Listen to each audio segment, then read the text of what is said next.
Honors. Layunin ng programa itong ang gabayan ng mga mag-aaral sa paghawak ng kanilang pangarap at posisyon habang pinagpahalagaan ang istukasan, magandang pag-uugali at matibay ng pagpapahalaga. Kung Siren TV ang parano para sa MPMS Balitang Express. Sa buwan ng Pebrero, ang mga mag-aaral ay hindi kaya na masuot ang profesyon at atar ayon sa kanilang pinangarap na petisyon. Maaaring maging doktor, pulis, engineero, estudyante o anumang karerang nais na maraging balang araw. Sa pamamagitan nito, mas mapapalalim ang kanilang kamalayan sa kahalagahan ng disiplina, responsibilidad at tamang asal sa takbo ng tagumpay. Ayon sa kapag-organisa, ang naging buhay sa 2026 ay hindi lamang tungkol sa pananamit, kundi higit sa lahat ay tungkol sa pagtubog ng karakter ng bawat mag-aaral. Ako si President Siliesa para sa MPMS Balitang Express.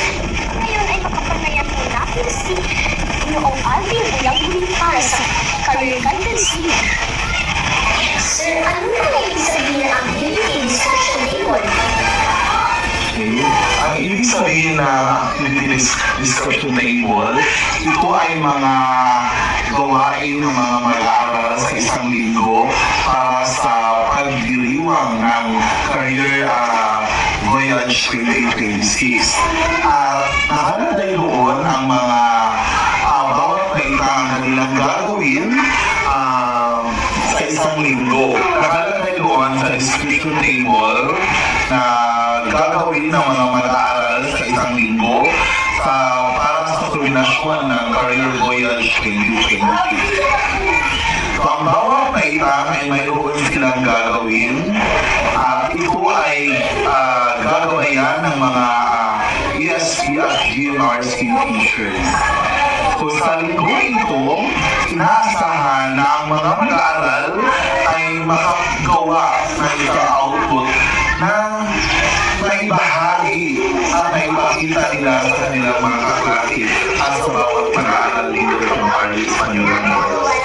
Ako si Siren TV ang parano para sa MPMS Balitang Express.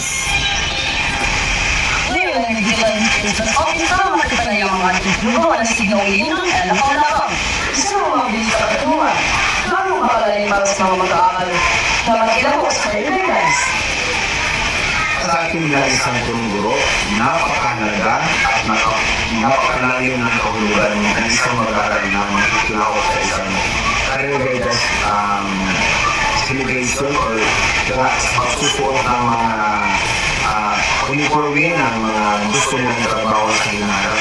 Kasi dyan may ipapakita at may tutuon ang kanilang isipan na balang araw maging ganyan din sila. Isang motivasyon yun sa mga mag-aaral upang mapagtapos ang kanilang mga pag-aaral.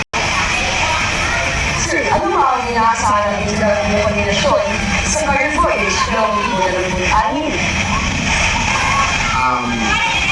Sa ngayon ay handa-handa na ang lahat ng mga mag-aaral sa kanilang gustong isuot upang sasali sa darating na Biyernes na aktibidad.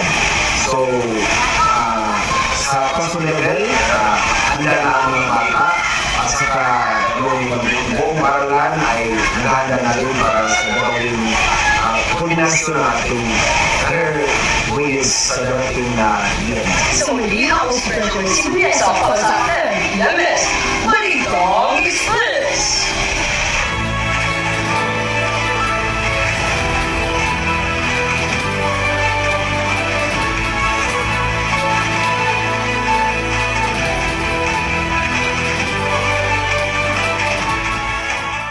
Para sa huli isang batang estudyante ang aming pansin sa unang araw pa lang. Sila ay si Kenjin Aguilito na sa ika-anim na baitan. Ngayon ay isang katanungan mula sa kanya. Kenjin, ano ba ang iyong intensyon na pagsuot ng napakagandang na suotan? Inspiration ng kaya natin habang salamat sa iyo, Kenjin. At sa muli, ako si ang marayong para sa MPMS Balitang Express. Hanggang sa muli, ako si Siren TV ang marayong. At ako naman si Francis